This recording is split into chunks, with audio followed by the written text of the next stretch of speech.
Hello friend, मैं are के Singh YouTube channel से आप सभी लोगों का सादर अभिनंदन करता हूं। पिछले लेक्चर में हमने आपदा प्रबंधन का चैप्टर 12 का लेक्चर 2 देखा था।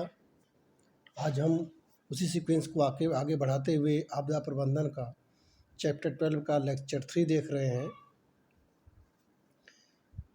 जिसमें कि ये क्वेश्चन 2008 में काफ़ी इंपॉर्टेंट क्वेश्चन है। 2008 में पूछा गया था, उसके पहले भी कई बार पूछा गया है। उसका नाम है आपदा प्रबंधन नियोजन।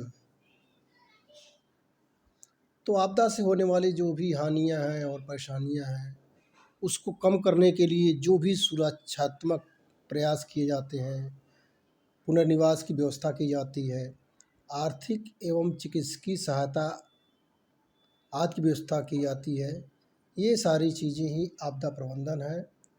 और इनके 3 भाग हैं, इनके 3 नियोजित भाग हैं। इसमें से पहले भाग को हम लेके चल रहे हैं आपदा पूर्व प्रबंधन। उसके अंतर्गत पहली हेडिंग है रोकथाम। इसके अंतर्गत क्या है कि आपदा के पहले हमें क्या करना चाहिए। तो उसमें पहला है कि रोकथाम। तो इसमें क्या है कि आपदा संबंधित संभावित क्षेत्रों से लोगों को सुरक्षित स्थान पर ले जाने की व्यवस्था किया जाना चाहिए। उनको बचाने का प्रयास करना चाहिए।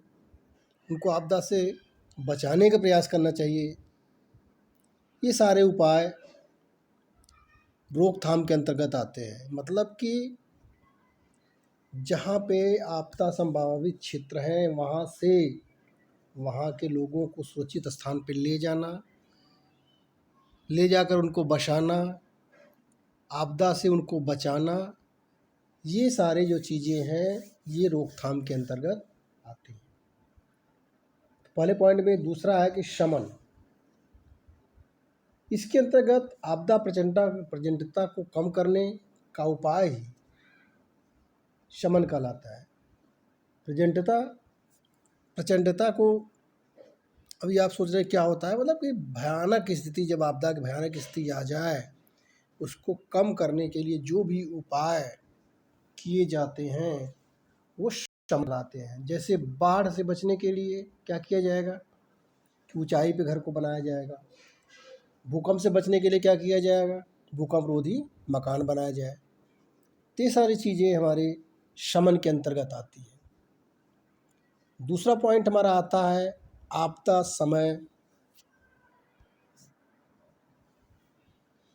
समय प्रबंधन।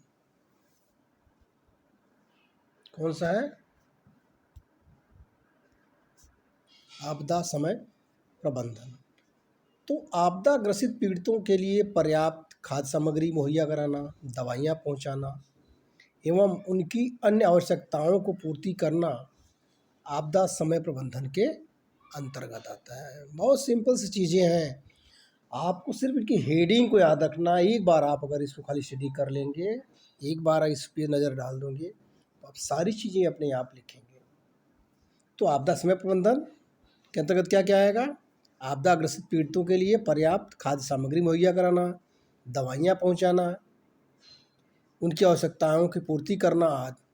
और आज के समय में जिस तरह से कोविड-19 से लोग सफ़र कर रहे हैं, उसमें वो सारी चीज़ें की जा रही हैं। तो बिल्कुल जीता जागता उदाहरण तो आपके साथ खुद ही है।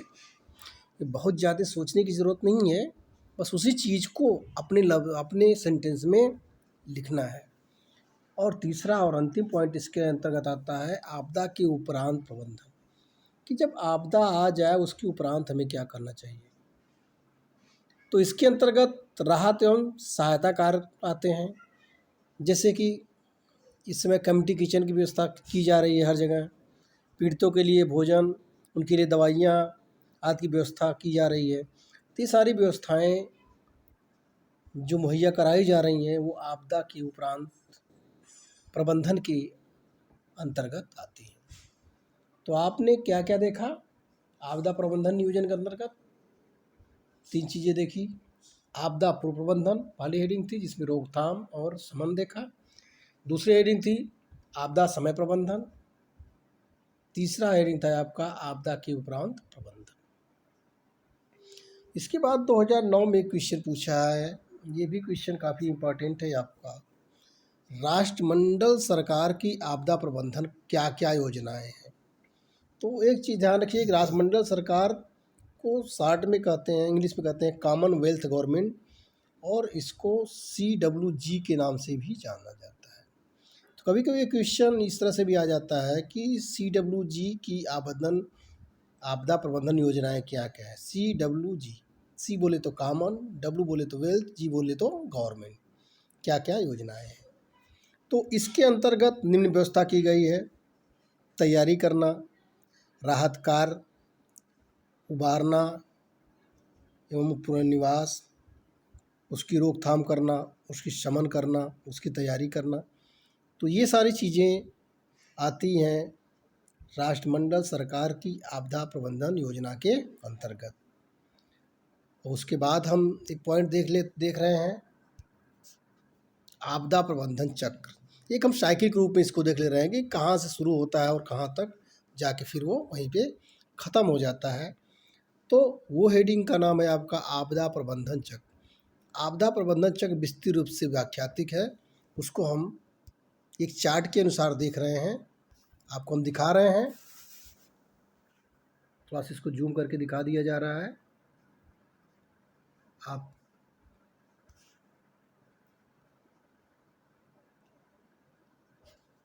आपदा चक्र में आपदा का परिमाण है संकट काल प्रबंधन। इसमें पहला जो पॉइंट है राहत एवं प्रत्युत्तर। इसके अंतर्गत प्रबंधन योजनाओं के क्रियान्वयन, आपातकालीन नियंत्रण कक्षों की स्थापना, लोगों को आगाह करना, चिकित्सकीय कैंप लगवाना, उपलब्ध संसाधनों से पीड़ितों की सहायता करना, खाने पीने की व्यवस्था करना, बचाव दलों को राहत कार्यों पर लगाना, ये सारे चीज़ें आती हैं राहत एवं प्रत्युत्तर के अंतर्गत। दूसरा है हमारा उबारना। आपदा प्रबंधन से क्या करना? उबारना।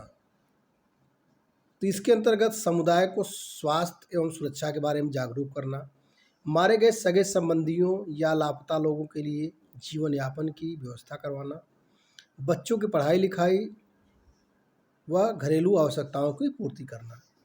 तीसरा पॉइंट है, उसी में साइकिल को हम बारी बारी चल रहे हैं। देखिए हम साइकिल शुरुआत किया है आपदा परिमाण से। तो संकट काल प्रबंधन जिसके अंतर्गत आया राहत एवं प्रत्युत्तर, उसके बाद उससे कैसे उबारा जाता है, उसके बाद आया तीसरा पॉइंट पुनर्निर्माण एवं पुनर्वास। मतलब इसके अंतर्गत आपदा से जो भी उनके भवन क्षतिग्रस्त हुए हैं, मकान गिर गए हैं, उनको फिर से बनाना और उनको आपदा स्थल से दूर ले जाकर आवासीय व्यवस्था करना, आर्थिक मदद देना, जान गंवा चुके लोगों एवं लापता लोगों के परिवारों को सांत्वना प्रदान करना, ये सारी चीज़ें आती हैं पुनर्निवास एवं पुनर्निर्माण के अंतर्गत। उसके बाद की साइकिल हमारी आती है विकास पे। इसके अंतर्गत आता है कि पीड़ितों को मुहैया कराई गई सुविधाएं तब तक हमेशा मिलती रहे जब तक कि आपदा पूरी तरह से समाप्त न हो जाए। उसी सीक्वेंस में आता है उसकी रोकथाम कैसे किया जाए। तो भविष्य में आने वाली आपदा को रोकने की व्यवस्था के बारे में सोचते रहना, लोगों को जागरूक करना, भूमि उपयोग की व्यवस्था करना आदि है। अगला सीक्वेंस है शमन। इसमें आपदा की प्रचंडता को कम करने के उपाय पर परियोजनाएं विकसित की जाती हैं। आज के डेट में जैसे क्या है, सोशल डिस्टेंसिंग कोविड के लिए सबसे अच्छा ब्रह्मास्त्र माना जा रहा है, तो ठीक उसी तरह से यहाँ पे भी उसी चीज़ को हम दूसरे रूप में देख रहे हैं। मलबा हटाना, बाढ़ के पानी को निकालना, भूकंप अवरोधों को हटाना, ये सब कार्य हमारे शमन के अंतर्गत आता है। फिर संकट प्रबंधन का अंतिम पोर्शन आता है तैयारी। इसके अंतर्गत पहले से ही अभ्यास करना, प्रशिक्षण देना, सामुदायिक जागरूकता, शिक्षा, प्रबंधन योजना, पारस्परिक सहायता की व्यवस्था, संसाधनों एवं मानवीय क्षमताओं की सूची बनाना, तो ये सारी चीज़ें हमें तैयारी के अंतर्गत आती है। तो आपदा प्रबंधन का साइकिल आपने देखा, आपदा चक्र आपने देखा किस शुरुआत हुआ था राहत और प्रत्युत्तर से, उसके बाद उबारना देखा, उसके बाद पुनर्निर्माण और पुनर्वास देखा, फिर आपने देखा विकास, फिर रोका गया, इस रोक कैसे लगाई जाती है, फिर समन देखा गया, लास्ट में उसकी तैयारी के बारे में देखा गया। तो इस तरह से हमारी साइकिल जो है कंप्लीट होती है। तो इस तरह से लेक्चर 3 हमारा समाप्त होता है और आज के लिए बस यहीं। और इसमें एक हेडिंग हमारी आपकी और बची है। इस तरह से हमारा इन्वायरमेंटल पॉल्यूशन पूरी तरह से कोर्स समाप्त हो जाएगा। उसको हम अगले लेक्चर में देखेंगे। तब तक के लिए नमस्कार, शुभ रात्रि।